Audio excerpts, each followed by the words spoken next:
G'day and welcome to the first edition of the Footy Show. 21st season of existence. Welcome back to Turn It Up. Hello, welcome to the Sunday Footy Show. Get fired up. The wait is over, and let's kick it off now. Oh, how good's that? Oh, look at that! These women are creating history. Get that into you. Champagne Rugby League. Reece Wells will seal it from Brisbane. Cleary, who punches through the middle. Nailed! Got it back to Gunderson. How about that? Everyone is on their feet. 12 down to go back to back. What a kick! Tackle of the century. Here goes Nico. Got one person sitting. Munster's got it. There you go. Oh, yes. Ponga, yes. How have they done this? The crowd roar. This is what you live for as a footy fan. Yes, hello and welcome to the Sunday Footy Show. Great to have your company this morning. The finals race is well and truly heating up, so there is lots to get through with the gang. Billy Slater, how are you? I'm good, thanks. Andrew Johns. Morning. And Good Brad morning. Fittler. What are you giggling about? Just loving Sunday. Pumped up and ready to go? Let's go. Let's get straight into it. Let's take a look at the results so far from round 24. And the Rabbitohs had a gutsy win last night over the Eels despite an incredible injury toll. In the Battle of Brisbane, Reece Walsh inspired the Broncos to an epic comeback. Great win for the Sharkies, but it's come at a cost. Looks like their skipper Cam McInnes has done his ACL. The Roosters are back in the top 8 with a huge win over the Doggies. The Warriors back in the top 4. They beat the Dragons, and what a grand final rematch it was on Thursday night. Harry Grant involved in 2 pivotal moments at the end. We'll dissect all of that as the Storm get the victory. So Billy Slater, take us through the ladder with still a couple of matches left to go this afternoon. Well, whether you win or lose on the weekends now, it's so integral to where you finish and if you play finals or not. You just have a look at the Warriors. They were sitting outside the top 4 last week. They beat the Dragons. The Panthers lose to the Storm. All of a sudden, the Warriors are in the top 4. And the Roosters, they're flying at the moment. They're in the top 8. The Dolphins going down to the Broncos. Each 2 points is vital at the moment. So that's what the ladder looks like. After this weekend, there's only 3 games to go. Yep, plenty of storylines to play out over the next month or so. Time for our Sunday roast, and the big news this morning, it has been confirmed that Payne Haas has committed to Samoa for the Pacific Championships. He spoke to the media just a short time ago. I think there was a moment when I played for Australia when we versed Samoa in Tianjin, and I think the anthems were playing, and my mind started racing back. Lots of memories with my mum and making us sing the national anthem for Samoa a lot in the back of the car, and I think that came to mind. And I think from that moment onwards, I wanted to play for Samoa and represent my mum's side, the Tolfua side, and really make them proud of my grandparents as well. So, yeah. It's all about culture and family for you, Payne. You're such a big culture and family man. Can you just talk about that and how much that means to you? Yeah, it means a lot. It means a lot to me. I grew up around, obviously my grandparents a lot, and my mum's side, and my Uncle Mark, Hayden knows they're best mates, and he played for Tor Samoa as well. And I remember always watching him doing the Sifatoa and all that, and always wanted to do it, and I used to always do it in front of the TV. So, I get my moment now to play for Samoa. It's something I've always wanted to do, and I'm just privileged and blessed to be here now. So. Mark's, I think he's the world's oldest water boy, isn't he? Isn't he still involved with the Samoan team as well? Yeah, he is. Yeah. So you're looking forward to connecting with him? Yeah, 100%. Like I said, I love my family, and to be around my uncle again, it's going to be good. And hopefully, he doesn't pull a hammy when he's running the water. So. Can you tell us about the grandparents and where they're from? The Samoan? My grandma's from Laulii, and my grandpa's from Sabai. So obviously represent their sides and where they're from, and our last name as well means the world. And my mum's always instilled that into us as kids. So it's a very proud moment, and I just can't wait to put on the blue jersey and represent them. So yeah. What did they say when you said that you were going to make this decision? I think it was more my mum having her blessing. I spoke to her on the phone, and she was all for it. So obviously having my mother's blessing means the world. So just want to make her proud now at the end of this year and do our top 4 name proud. So. Payne, you obviously met with Kev Walters, who gave you the pitch to stay. Was that a challenging moment to tell Kev that you were leaving and stuff? No, it wasn't really, to be honest, mate. Kev was pretty open, and He was very good about it. I feel like this is something I wanted to do for the last few years, and I wanted to represent Samoa, so it wasn't hard for me, and Kevy took it well, and yeah, we've got a great relationship, and this is just something I want to do. So we're standing here. Payne Haas speaking there, explaining his decision to defect to Samoa and honouring his mum's side of the family. Joey, I know you've said this week that you're a fan of the decision and you back him to make the call. Other than Jason Taumalolo when he committed to Tonga years ago, this is the biggest decision for the Pacific nations. Without doubt, this guy will go down in history as one of the greatest front rowers. And what it does, it makes Samoa a genuine chance of winning the World Cup. They're going to be a chance anyway, but now with Payne going, maybe Tino, but this bloke here, he's going to inspire a generation of young Pacific Island players to represent Samoa. I think it's huge for the international game. Does that open the floodgates, Bill? Do you see more players starting with the likes of Tino and Hammer potentially following suit and following Payne? Well, there's already been conversations around those two already. So what it does is it actually brings it to the front of the conversation. Just watching Payne stand there and talk about representing Samoa, you can see the passion. You can see he's comfortable with the decision. That's where he feels like he wants to represent in the international game. And that's fine. Like, these decisions, you don't choose them, they choose you. And you could tell by, you know, his conversation there and the way he was talking and how he held himself, that's where he felt he belonged. And that's okay. The game really needs to sit down and have a look at this, and because the one thing we don't want is we don't want 1 year they're playing for Samoa, the next year they're coming back and playing for Australia and chopping and changing. I think they need to make a decision and just stick with it, but that's for the game to decide. Interesting couple of months to see whether other players do follow suit. It was a big win for Payne Haas's Broncos last night in the Battle of Brisbane. So it was all locked up at half-time, but Reece Walsh inspired an incredible comeback, and Freddy, all the more impressive given they were missing Adam Reynolds, Ezra Mann and Selwyn Cobbo to those hamstring injuries. Yeah, they played a bit of a different way. I thought both Ben Hunt, he sort of controlled the Broncos and where they were going. Although Billy Walters sort of supported, and then all of a sudden Reece Hunt, he just stood up and he played a game. I'm not sure if he made an error, but it's been a while since I've seen that type of performance. He attacked the game from early. He was doing hit-ups from his own end, and any time there was any quick play of the ball, he was popping up on blind sides. And goal kick, his goal kicking was fantastic, which ended up being important to the game. They scored 3 tries in 6 minutes. Like, when they turn it on Brisbane, they're nearly unstoppable. He took the responsibility, didn't he, Reece? I thought he stepped up well. I actually thought he played well against Melbourne last week when the two halves went down, Reynolds and Ezra Mann. I thought he stepped up and played that ball-playing role, and he just looks really measured with his game at the moment. He didn't have any strapping on his knee, which he's had for the majority of the year after coming back from that PCL injury. This was a 40-20. He has got the full bag of tricks. You know, whether it's running the football, passing, he's got a great kicking game. I just think he's in a really good headspace at the moment, and he's playing like that. He unlocked Katoni on that right side. Played a couple of short sides where he played to Katoni. I think the extra responsibility, he was outstanding. Jeez, he was good. He is such a world-class player. Good to see him injury-free, moving really freely. And, geez, if they get to the top 8, they get to the top 4 and they come back, look out. Your first action is usually indicates where your mindset's at, and they received the kick-off, and on tackle 4, he took the hit up and he attacked the defensive line. He went straight through, played the ball quick, and then they got to their kick. It was a really good indication of where Reece Walsh's headspace was at just with his first action.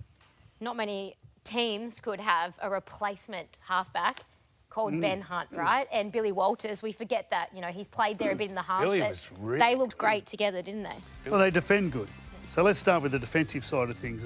You know, the Dolphins jumped out. They jump out at 28-14. And they looked like they were on rocks, the Broncos. But they just fought their way back in it. But what them two bring to you is defence. They're two strong defenders. So on top of that, we just spoke about Reece Walsh and his ability to attack. But Ben Hunt just controlled everything. He's got a beautiful little kicking game. and just come up with some great plays at the right time. I said last week that this game couldn't come quick enough for them. Now the game's done. They played well. They got the win. They can move on. The conversation is around moving forward now rather than who they're missing out on with injury. Yeah, well done to the Broncos. After the break here on the Sunday Footy Show, we are going to recap an epic grand final rematch on Thursday night. And, of course, that moment of controversy at the end. Did Harry Grant milk the penalty, or was it deserved? See you in a sec.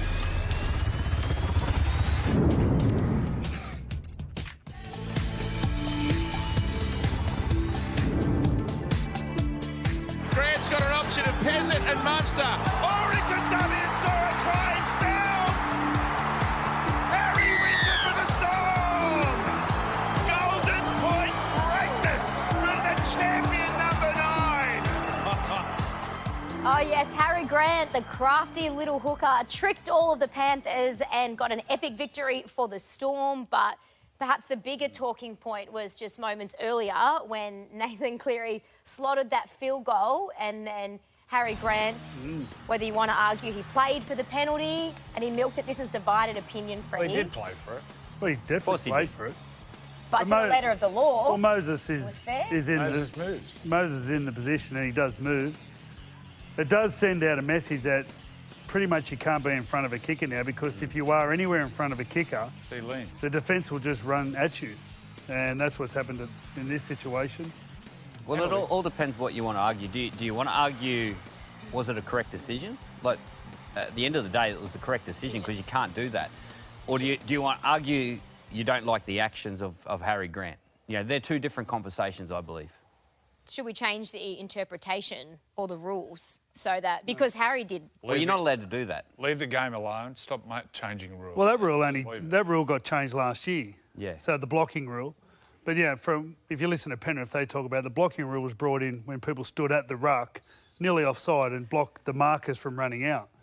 Now Moses was still blocking, but he's 5 metres away. So that pretty much says if you're anywhere near the dummy half and the kicker, you could just get run at. What makes it inconsistent now, Freddie, is now there's a lot of conversation around this, and that play, like, look at Penrith. Like, sometimes you can work too hard. Like, you've got to put up with that, because Penrith work as hard as anyone, and they were all chasing the kick, and Harry was just a little bit too smart. But with this conversation around, did Harry deserve that penalty because of his intentions? Well, the referees will start thinking about the players' intentions and forget about just refereeing the rules of the game. And that's where it's really dangerous. We'll talk about the Warriors and the Dragons like later on in the show. And there was a controversial try given to the Warriors, which I thought was a blatant obstruction. So you've got to be careful with all this talk around the intentions of the player. I think the referees just need to sit down and just worry about the rules of the game and not think about the intentions of the player. Well, he awarded the penalty straight away, Ashley Klein. Yeah. I've got to say, Ashley Klein, the best refereeing performance of the year. Yeah, he was good. Absolutely outstanding. But straight away, he blew the penalty. The thing where you've got to find at the moment is coaches are going to earn their money. We're looking at the kick into wingers, and then we're going to look at also how we're going to get field goals. So they have to work out ways to give their team an advantage.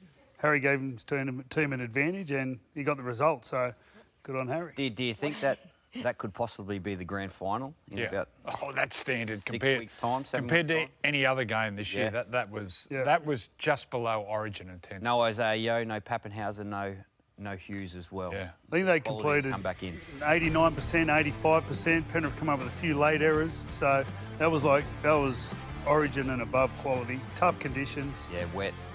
Right, Xavier Coates, he scored 2 and set one up. How long's it been since a winger's got man of the match? He was unbelievable. And Munster at fullback as well, Billy. He was giving it to you after the match, saying you used to pick his brains, but it was good to see him. Like, he was really involved, and I know it's not an unfamiliar position, but... Well, he was actually the one that went to Craig Bellamy and said, let me play fullback. Yeah, right. You know, this is the best thing for the team. Jonah Pezzett deserves his opportunity to play in the halves, and he wanted the challenge. And when you've got a guy like Cameron Munster that wants the challenge to play in a position that he wants to play in, well, you give it to him because you know he's going to be involved in the game, and he loves those sort of challenges. So he's not foreign to the position. He's played there before. He played a lot of junior footy, and he actually came into the NRL as a fullback.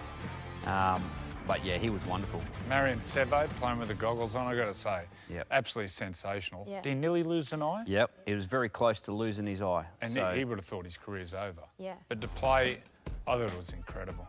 There he is. There he is, Scuba Steve. You know, you spoke really well after the game. These two teams were just miles in front of any team I've seen this year. It was a risk for Seve even to come back because they said if he gets a knock to it again, he'll permanently lose his eyesight. So that's a first. Even Cleary with the headgear, haven't really seen that before. He said he had a bit of cauliflower ear going on. Not just did Marion Seve come back and play, he scored that try.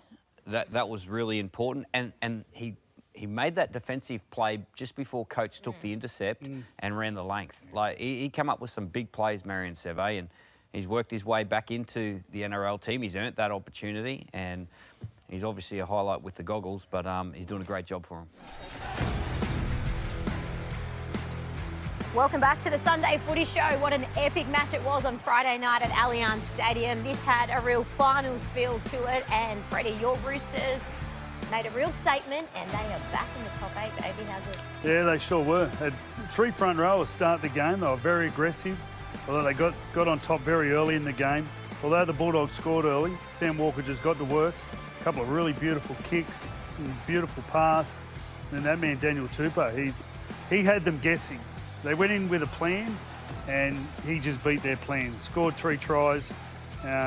He's now, what's he behind you, Bill? I think he's eight behind Bill now. I believe. So 4th on the all-time try scorers list. Yep. And it was beautiful to hear Trent Robinson speak about him after the game, actually, and what he means to the club and about how humble he is. So, the Roosters are firing. Bill, there was a moment that you mentioned in commentary, Robert Toyer defensively, and just how sound his decisions are for such a young guy. And there's one moment that we've got that you really wanted to highlight. He's 21 years old, and to defend the way he's defended, this is usually the last thing that comes, is all this little stuff, the foundation of your game. Like he's obviously got great talent, but defensively, he is so sound. Anyone that gets on his outside, he just works so hard.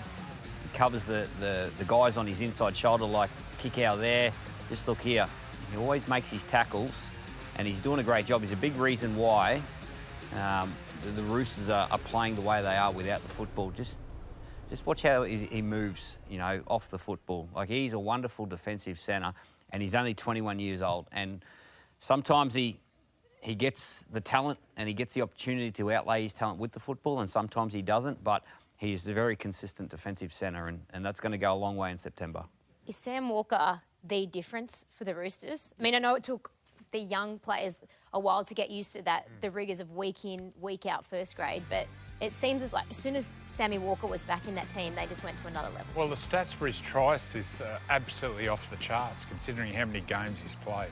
He just plays with great freedom. He's unpredictable. You have no idea what he's going to do, but they're all dialed in. They know how to play with him. I've got to say, it's absolutely sensational coaching by Trent Robinson to let him play with that freedom, because he's going to make some horrible errors in big games, but you know what? He's going to win them games, big games. I absolutely love watching him play. One thing I did notice, we're about 25, 30 minutes into the game, he'd made 2 tackles. He's smart. He knows where to put himself. He knows how, out of danger's way. And you don't want him making 25, 30 tackles. If you look at the other side, Galvin made 28 tackles. So he just has the ability. He's got those smarts to be able to just sit back, put himself, defend at centre, defend at wing, whatever it is. And then as soon as they get the ball, he just clicks into gear. He was 12, I think it was 12 try assists leading into the game, or 5 games, and I reckon he got another 2 or 3 in that game. So he's doing 2 or 3 a game. I think the Roosters are the form team of the competition at the moment. They've got the Parramatta Eels next week, and then they go to Melbourne and play Melbourne, and then they finish their season, or the regular season, against the Bunnies, who we believe will probably have a whole heap of stars back. Allianz Stadium. Yep. Does Alex Johnston break the all-time try-scoring record on that day? That's going to be a huge game. But what about the Bulldogs? Have they got the wobbles? Yep. I didn't think they could handle the Roosters early. They were very aggressive. White, Spencer, Lindsay, they started so strong. And they didn't look like they were in the game, really, I've got to say. And Sam Walker's kicking game. The couple of times he kicked over that side, and Stephen Crichton was on that side. know what they were doing. They were just guessing. I think they went in with a plan, and I think in the game it just sort of fell apart. Toops was just too good for him. So, and then I think the coach command questioned some of their team members. They get Montoya back, and they also get there's one more to come back. Tupanil back. So. To face the Storm. Yeah. Pretty big one. Down there on Friday night. Yeah, bring it on. Stay with us here on the Sunday Footy Show. After the break, we'll dissect that epic performance from the little bloke in the white headgear.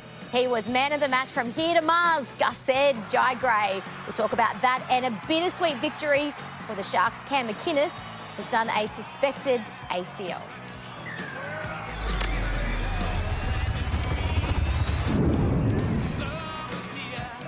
Champagne Rugby League. Yes, our Champagne Rugby League moment of the weekend. Not one, not two, not three, but 4 try-saving tackles from the little Jai Gray, who is as tough as they come built for his size, honestly. How good. Look at that. Genuine try-saving tackles. 2 of them were back-to-back. If he doesn't play, probably get beat by 20. Didn't he go back-to-back and then retrieved a kick? Yep.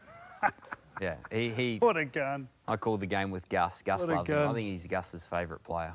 Yeah. So He didn't actually officially get the man of the match, though, He did he? Even though Gus said from here to Mars he was the best. Yeah, and Tallis Duncan. Tallis Duncan was amazing He was very too. good. He had to move out into the centres. Yeah, there was an injury in the centres, and he's moved out. He has played there before, but that's a deficiency out there. But he actually changed the game. He scored a couple of tries. He was wonderful, Tallis Duncan. He actually made a try-saving tackle with the man in the Jai headgear. Gray. They won him the game in the end. Yes. That was right at the end. Oh, how good was this seeing Special Kathy as well. Freeman? Celebrating Greg Indigenous together. round. Those photos of Kathy and Greg after the grand final are so iconic. They're most surely 2 of the best athletes ever to come out of Australia. Yep. Greg Inglis would have to be up there with one of the best athletes I've ever seen in any sport. Well, he's one of the best rugby league players I've ever seen. Yeah. And I got a front row seat to playing alongside him, and not many. I don't think any player can do the variety of great things that Greg Inglis could do.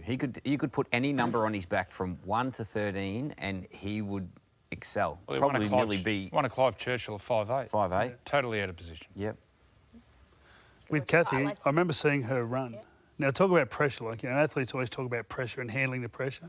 I was there at the Olympics, and from the moment the gun went off, everyone in the whole crowd, every single person, just stood and cheered at the top of their lungs. I was there. And how she coped with that, it was unbelievable. What a moment. I remember that forever. Just given this is the second week of the Indigenous celebration of our game and our country. I just think the ceremonies have been a real highlight. You know, whether it's been a song, whether it's been talking in the Indigenous language, I just think it's been a real highlight. I've loved it, and it's actually made you feel proud of the heritage of our country. So, you know, well done to all the ceremonies and the people involved in them. It's been beautiful, so much to celebrate, but there was a really tough moment to watch yesterday afternoon for the Sharks. Cam McInnes, the skipper, has done a suspected ACL. Joey, what does this do to their finals chances? Well, he's the effort man in their team. He's as inspirational as they come. He Well, he comes kept off going. every time with cuts. He got up and kept going and kept playing. Can't replace him. Can't replace for what he does in the team, as in all those effort areas, and cleans up all the mess. You know, leads the speed of the defensive line. He's going to be a huge out. Huge. Big effort from Nico Hines as well. Carved He's a New Minor Bunnies junior, and right? they are our special guests coming up next on Freddy's Pass Off. Appropriate. Are you ready? There they can pass. There they are, Oh, 4 little special athletes. stars. So get ready, Freddy. You are taking the reins after the break.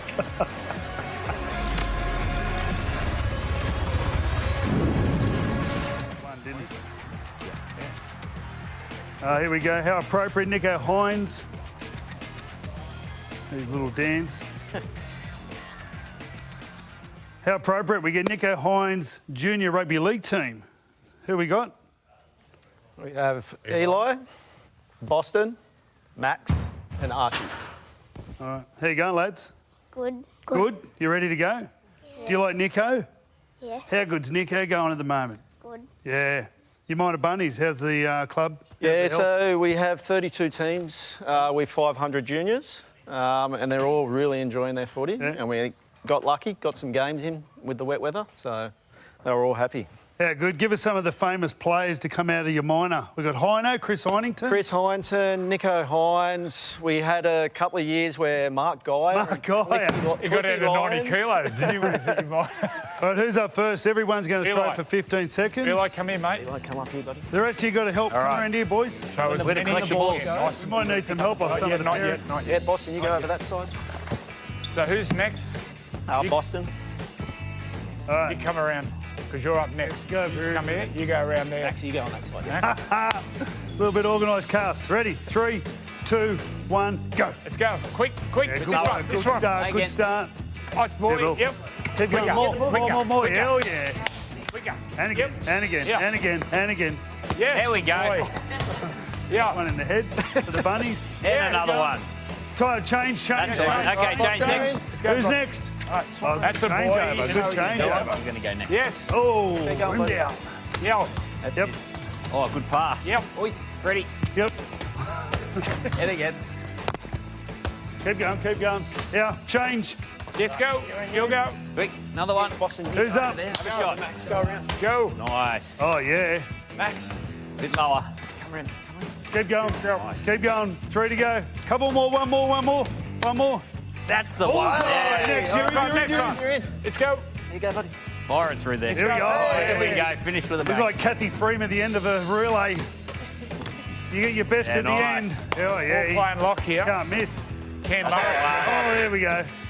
Oh, yeah. Finish with another 10. There, it's over. It's over. It's over. It's over. Well done, boys. Come over here, lads. I'll tally up the scores. Come over here, boys. Come over. Here we go. While we're waiting for the scores, I've got to say, watching the Sharkies yesterday, Nico and Braden Trindle, fantastic. 263. Very aggressive. work, boys. High fives, I like it. What do you reckon? Did you have fun? Yep. Did you learn anything? Your passing skills? Uncle Joey teach you anything? No, he didn't. Don't listen Anyway. to Uncle Joey. Who are you going for in the footy? Tigers or Manly? Come on. Manly. Manly. Knights or Cowboys? I'm the same. Anyway, those games are later on. Next one up is the West Tigers v the Dragons in the NRLW. Have a great Sunday. Oh, yeah.